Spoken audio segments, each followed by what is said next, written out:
Well, good morning, everybody. My name is Chris Wallace. I'm a partner here at Keiter's Business Assurance and Advisory Services Group. And I'm going to kick us off this morning. Thank you all for joining us for our virtual 2-hour CPE event today. Today's agenda is going to be just a little bit different than you may be accustomed to. We're going to bring in some different folks and have some discussion that goes outside of our normal FASB update. One of the reasons we're doing that is just simply because in the last 18 months or so, there really has not been a great deal of regulatory activity with the Financial Accounting Standards Board. But also, we just have some very timely other topics that we think will be interesting to the group. And so we'll hope you'll enjoy our CPE event today. So this is our agenda. We're starting with an accounting update, which will be presented by myself and Colin Hannifin. And on the accounting update, we're going to do a refresher on leases, since that will be effective. If you haven't already adopted and you're a private company, that will be effective in calendar 2022 for you. And then we're going to go over some of the accounting standard updates that have become effective in calendar 2021. And we'll also talk about a few things that are on the FASB agenda to come. That should take us only about 20 minutes or so. And at that point, we're going to finish the first half of our conference this morning with a presentation on data solutions from Subhash Jani, who leads our innovative data solutions practice. We'll have a break at that point, and then we'll come back right at 10 o'clock, and Scott McAuliffe will have a presentation on fraud trends and internal controls. So that's what you can expect today. And before we get started, just a few housekeeping things. So if you are getting CPE today, which many of you are, there will be a series of code words that will be announced throughout the course of the presentation. There will be 8 of them. We will announce it. You'll hear the speaker explain what the code word is. You'll also see it on the screen. And at the time you see the code word, if you're in full screen mode, you'll need to escape out of full screen. And you will see a box where you will be able to input the code word. And you need to get 6 of the 8 code words in order to be eligible for the CPE. There's also, in that same section, there is a box for questions. So any questions that you have throughout the course of the presentation, please put them into that box. We've got people monitoring, and we will either try to directly address them during the course of the presentation, or if we can't, we will follow directly at the conclusion. Okay. All right, so we're going to kick off with our accounting update. As I mentioned, here's our agenda with the leases refresher, some accounting standards effective in 2021, and what's coming on the radar. And with that, I'm going to turn it over to Colin Hannifin. Yes. Thank you, Chris. So I'm here to talk about the new lease standard once again. For those of you who have come to this in the past, you are very familiar with this. I've mentioned it. I've talked about it the past couple of years. Seems like it's finally happening. So just wanted to give one more update. As Chris mentioned, over the past 18 months, 2 years, FASB has been very quiet in terms of issuing new standards. And one reason is because this new lease standard is not yet effective for everybody. So there's been a lot of post-implementation review, a lot of small adjustments, a lot of targeted improvements that they have, FASB has been addressing. So to just go back over it at a high level, with the new lease standard, all leases with initial terms greater than 12 months will be represented on the lessee balance sheet. And so there are a couple of small exceptions to that, such as intangible assets or biological assets or leases of inventory. But pretty much all leases longer than 12 months will be on the balance sheet going forward. On the lessee balance sheet, that means copiers, printers, vehicles, and of course, buildings.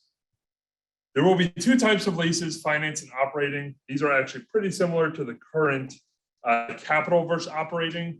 The transfer of ownership, the bargain purchase option, if the term is a major part of the economic life, and if the present value of the future lease payments is greater than the fair value of the underlying assets. So if there is one new one, if the nature of the underlying asset is so specialized that it will not have any alternative use to the lessor, that is also a financing lease.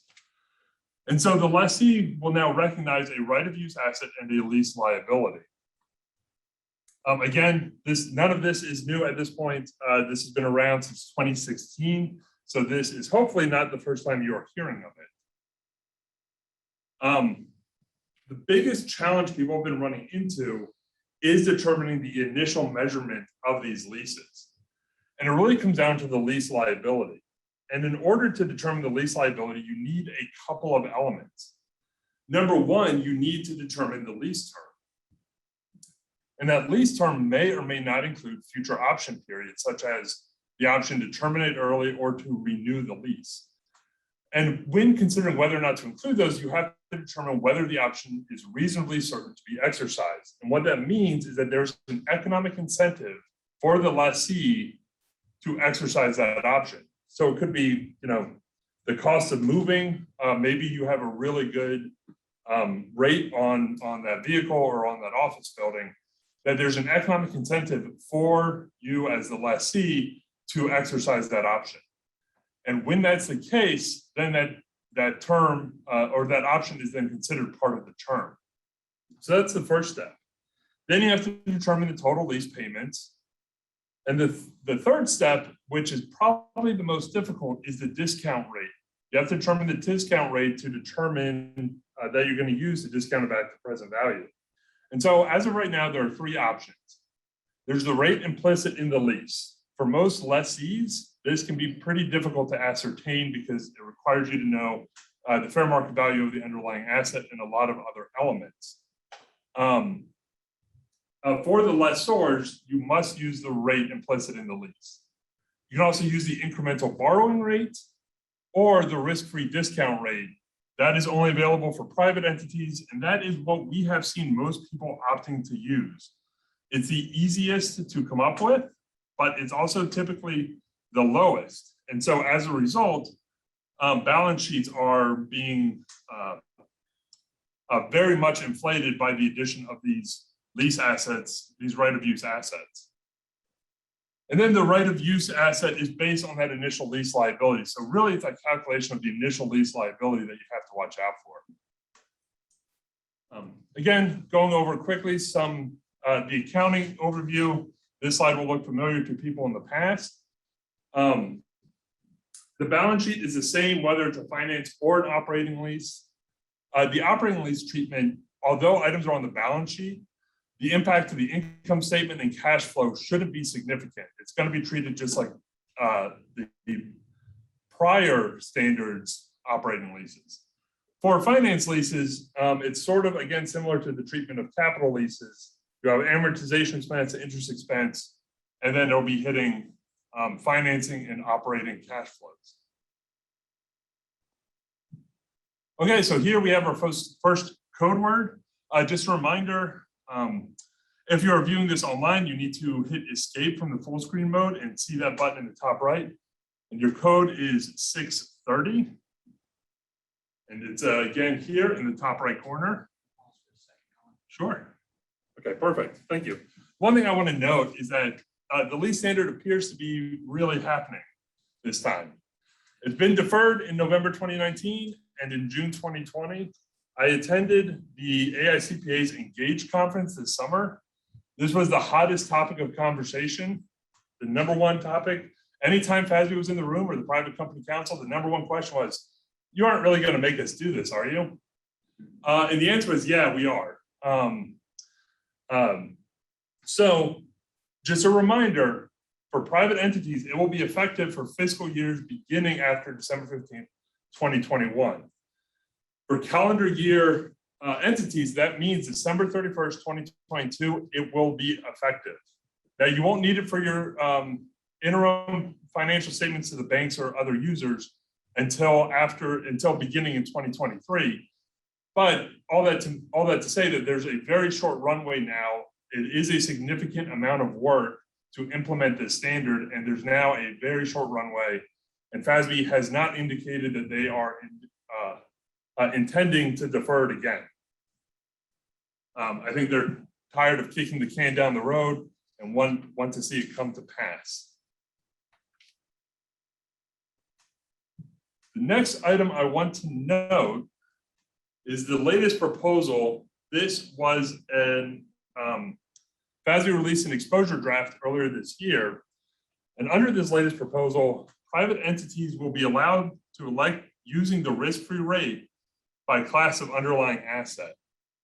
And the reason this is significant is because that means for copiers, for printers, for small leases, you can still use the risk-free rate, which is much easier to calculate. But for your large leases, like buildings or certain vehicles, you could use your incremental borrowing rate instead, which may be one, easier to calculate with relationships with your bankers. And number two, it will have a less effect on your balance sheet.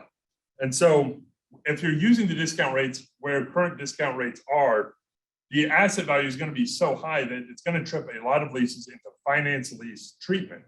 However, by electing to use the incremental borrowing rate, you may be able to lessen the impact of your balance sheet and ultimately your P&L. However, it does, or as proposed, it would require the use of the rate implicit in the lease when it is readily determinable. So it gives you, FASB would give you some flexibility and then they would take some away as well. But ultimately, I think this could have a very positive impact. Currently, the risk-free rate is an entity-wide election, and changing it to class of underlying asset will really simplify things for a lot of private companies. So going from there quickly, wanted to touch on standards that will be effective in 2021. These are relatively minor in nature. FASB, as Chris mentioned, hasn't been releasing a lot of very substantive ASUs recently, and because of RevRec leases and CECL coming up. But these are a couple that we wanted to make sure you are aware of. The first one is goodwill, ASU 2021-03. This was released this past March. And this basically allows entities to evaluate the facts and circumstances that may trigger impairment of goodwill or other intangible assets at the end of the reporting period instead of continuously throughout the period. I think a lot of people were kind of doing that as it were, but this simplifies it and makes it official for private companies to allow to do that. ASU 2018-15, cloud computing arrangements. As more and more things move to the cloud, this is becoming more and more important. And so if a hosting arrangement is a service contract, by which I mean it is not considered a software license, but a service contract to use somebody's software, it aligns the guidance to capitalized costs associated with that with current guidance to capitalized costs incurred with developing or purchasing internal use software. So generally, certain application development costs, certain implementation costs can be capitalized and should be capitalized, must be capitalized. The cost of planning or training or post-implementation support would still be expense as incurred. But because of the prevalence of cloud computing arrangements, this is more significant. And so they felt the need to address it. Moving on, ASU 2018-18 around collaborative arrangements. As a reminder, a collaborative arrangement is something that's less than a partnership or a joint venture, but it's more than just a simple contract. And so when you have two or more parties who are actively engaged and exposed to risk and rewards of part of a project, then you can have a collaborative arrangement. If you have that situation, just be aware that this is out there and dictates and helps align that guidance 808 with the revenue recognition guidance. And so it's something to just be mindful of. And the last one that I'll mention today is ASU 2021-07. This was released about a week and a half ago. And it is intending to simplify private companies, the determination of fair value for share-based awards for private companies, and make it simpler and align it with IRC section 409A, so you can now use a reasonable application of reasonable valuation. So if you have done that for income statement purposes, you can now use that for GAAP as well. and help bridge that gap a little bit. And so those ASUs are effective. This year, you'll see them on your 2021 financial statements, and you'll have to be prepared to implement those. Yes, I think we have a question. You have a question on leases? Are you seeing any early adopters trip their covenants due to the lease liability? So the question was, are we seeing any early adopters trip their covenants? That's a great question, and I should have mentioned it. One of the reasons you want to get in front of it now is because it will impact those covenant calculations with the banks. And so we have seen, I don't know that we've seen people trip their covenants, but they've done their calculations and have started conversations with the banks to change those covenants before they trip them. And so we certainly have seen entities who would trip their covenants and just have negotiated with the banks to remedy that. But that is a reason you don't want to wait till the 11th hour, because that's a difficult conversation to have when your back's up against the wall. And so with that, I will turn it back over to Chris to wrap up our section for items on the radar. Thanks, Colin. So we're time for our second code word. So the second code word is 585. So please escape out and enter your code word, 585.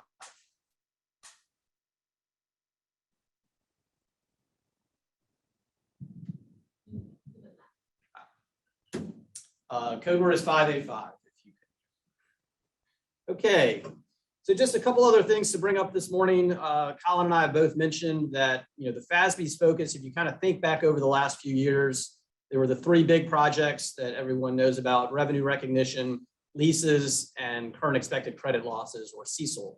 And all three of those projects were very large in scope. They were reasonably complex and also very unpopular. So that's one of the reasons that I think that you haven't seen as much activity in the last 18 months. Certainly the pandemic has played into that as well. But what you have seen FASB really focus on is more of a simplification initiative with regards to the things that have come out. And I think part of that is just kind of some meat in the middle on after these three really large standards that came out, and trying to find a way, okay, what are some things that we can look at that could simplify accounting and help things out? There's three up here on the board. With reference rate reform, that was passed with an ASU in 2020. And this related to, as we've discussed and as you've heard, with the elimination of LIBOR as an interest rate, there were considerations around financial statements or organizations that may have contracts, hedge contracts, things like that, that are specific to LIBOR rates defined in the contract. And normally when you go and make a change like that, it would be considered a modification, and you would have to reevaluate the fair value and all the things you have to do with some of the hedge accounting. And this alternative allowed organizations to essentially eliminate that step and not have to reaccount for hedge contracts simply because of a change in the interest rate measure. The CECL, current expected credit losses, that of course became effective for public companies in 2020. It's not expected to be effective for private companies until 2023. Our experience with CECL, it applies to everyone, but it is really very industry specific as to whether or not it may impact you and in what way. The basis there is that you have to have a methodology of looking at potential credit losses, and that essentially applies to any receivables, loans, those types of assets on your books, normal operating receivables. And you have to have a methodology where you are looking at what is expected to happen into the future and not just looking at the history of what has happened. So there's a few different ways of doing it. And again, we work through it with some of our public business entities. And so private entities still have some time on that one. I think our recommendation would be to focus on leases first, and then turn your attention to CECL. There was one other ASU on the horizon that was back to specific, actually related to revenue recognition. The interesting thing about this is that this had come up, I think, in 2014 and has been discussed. And finally, 7 years later, we got something specific to, pretty much just specific to disclosures for those that are recipient of government assistance. The two other kind of bigger picture things that I'll mention that are out there And these are in various phases of FASB deliberation and discussions right now. The first one is goodwill and intangible assets. And as many of you know, there was a private company alternative for private companies to go back to amortizing goodwill. A very large number of private organizations that have goodwill elected that option, primarily as a simplification type of thing, eliminating the need to have the formal fair value test for goodwill and identifiable intangibles done on an annual basis. And I think it generated a lot of discussion for public organizations as well. And FASB is discussing and deliberating on whether an amortization model may be an alternative elective for everyone. So that is being discussed about. The other thing that is in discussions in various ways is hedge accounting. And hedge accounting, derivatives, has been one of the most complex areas of accounting since it came out years and years ago. And FASB is looking at ways that they can try to simplify some aspects of how you account for derivatives. So those were the main things that I was going to mention. Any further questions to address?